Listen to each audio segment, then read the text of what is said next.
Human dignity, integrity, honesty, and autonomy, these are a few of the core ethical values of the nursing profession. As nursing students, you will have the opportunity to put into practice many nursing values as you role play, participate in simulation activities, and experience clinical work. It's important to understand that you are preparing to carry what you practice into healthcare settings as a nurse after you graduate. The purpose of this presentation is to provide insight on how your actions and behaviors in the classroom, in simulation labs, at clinical sites, and around campus. This is all a direct reflection of your mannerisms as a new nurse, in addition to providing you with resources that can support you as you prepare to move into your new career. Employers want nurses that not only have healthcare and medical skills, but understand what it means to show empathy and compassion, that your communication skills are supporting you in providing great patient care and in your work with a medical team, that you are polished and professional in your actions and behaviors. So we will review the importance of professional communication, how you present yourself online, what you should consider engaging in outside of the classroom to support your professional growth, what you can expect in the job search and for employment as a new nurse, and resources that help to provide additional insight. Professional communication. This is not only about how you speak to others, but how you communicate overall in written format, digital format, in your listening skills, and how you manage your emotions, sometimes in tough situations. Nursing students have an excellent opportunity to practice these skills as they work with faculty, their fellow students, with their advisors and other staff on campus, and in clinical settings. When you email anyone, practice writing that email as if you were emailing your boss. It should contain a greeting, the reason why you are emailing, reference to any additional information such as an attachment that you're sending with the email, and a professional sign-off, perhaps thank you for your time or sincerely, and your first and last name. The best first impression of you when you begin your job search is your resume and cover letter. This is the first glimpse into your abilities to develop well-written documents. Content, formatting, and consistency, these are all important to keep in mind when creating well-written job search documents. The Career Services team at Rasmussen encourages you to review the 17-minute resume writing webinar and sample resumes in the Nursing LibGuides. When speaking on the phone with anyone, practice proper grammar. Avoid slang and acronyms, and be polite and positive. When leaving a voicemail, provide your name and contact information and the reason for your call, even if you're calling a fellow classmate about something. Take this opportunity to practice so it becomes a habit. It might sound a little silly, but making this a habit will improve that natural reaction of professionalism, even in fast-paced environments where you might not have time to think about the specifics of communication. Whether you are working in simulation labs on campus or working at a clinical site, your instructors and clinical preceptors are observing your actions, behaviors, and your communication skills. Always keep a professional mindset as a student. How you leverage social media in your nursing career is very important when it comes to networking with others and can directly impact your professional growth. Most recruiters are of the mindset that those who engage in networking on LinkedIn are serious about their careers. There are so many benefits to joining groups and nursing associations, following healthcare organizations, and engaging with other healthcare professionals on LinkedIn. You can establish your brand as a nurse on LinkedIn and through other social media platforms as well.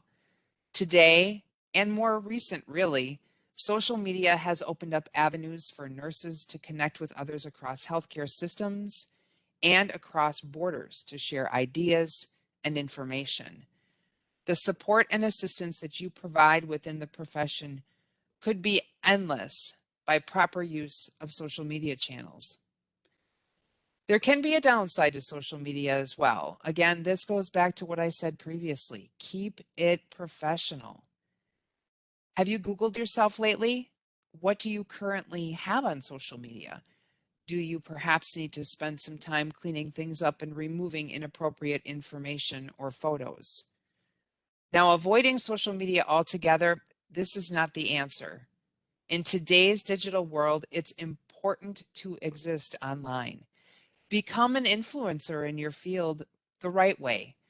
Tweeting or blogging about important information in the nursing field can stimulate debate and great conversation that can only support your professional growth, but can also support the professional growth of others that you share this great field with.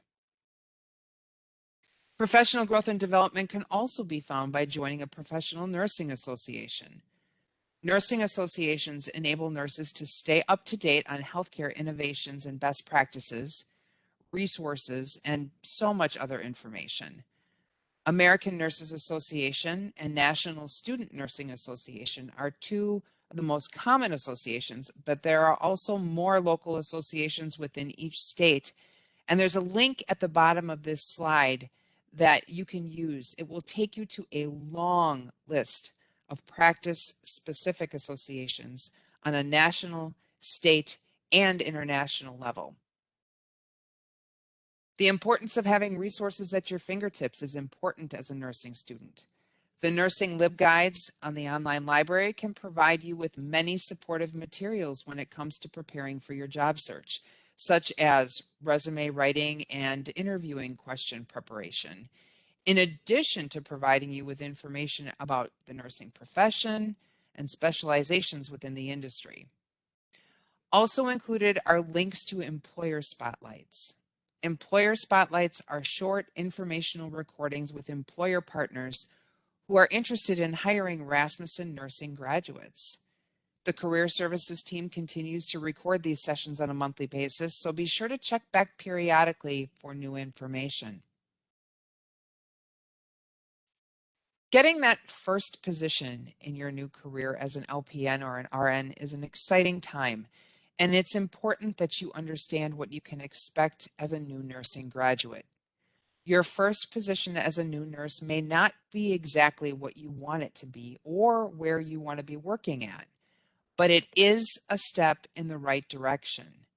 Laying a solid foundation and gathering experience will allow you to advance your skills and eventually support you in reaching your goals in the specialization you want to be in. As you prepare to job search, keep in mind some hospitals offer new apprenticeship or residency programs.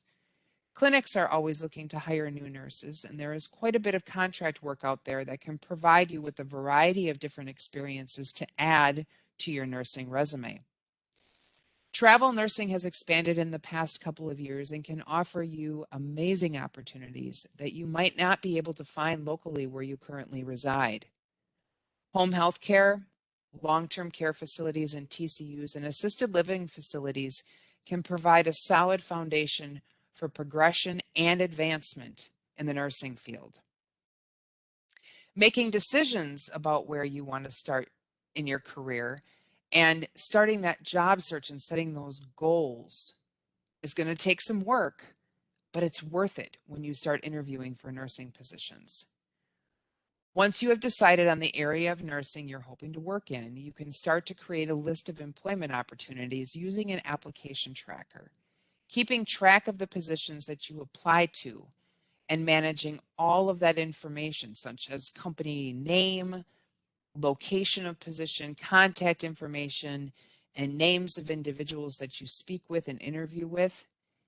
It can be easy to lose track of everything. So start a spreadsheet and keep all the information in one location to make the job search and follow-up process less confusing after you apply and interview. Make sure that you are researching the company and fair market wages for nurses in your area.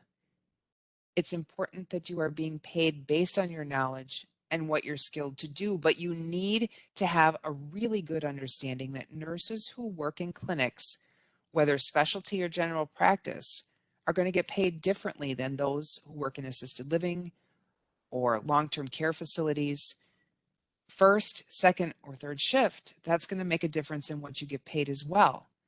If you have questions about wages or salary negotiation, please make sure that you connect with your career advisor at Rasmussen about what to expect and how to negotiate starting wages. Job titles will not vary a lot in this profession, but there are positions out there that call for an LPN or RN license that do not include the words or acronyms LPN or RN in the job title. Do your research so you know key words to look for when you begin your job search. Connect with recruiters or hiring managers to gather more information in advance. Some employers are willing to extend job offers with a pending start date after you pass NCLEX. Some others, they'd prefer to interview already licensed nurses.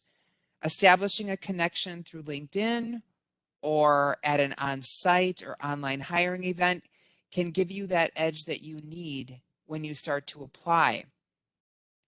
Don't forget about those clinical sites and Rasmussen University job boards such as Job Connect and Liquid Compass. It is always recommended to interview for 3 or 4 positions and weigh your job offers. It's not just about the hourly pay in many cases. You have to keep in mind the commute to and from your job, paid time off, if the employer supports you financially with continuing your education if that's something you're interested in. Does that employer offer generous shift differentials as part of your hourly pay? There is a lot to think about beyond the classroom and your courses. Professional communication and the steps you take to build your professional reputation as a nurse, how you go about leveraging your resources and doing your research, making the most out of social media and networking opportunities, and setting realistic goals and expectations when it comes to your job search. You have a support team at the university should you face challenges unique to your career goals. If you have questions or need additional support, please reach out to your career services advisor.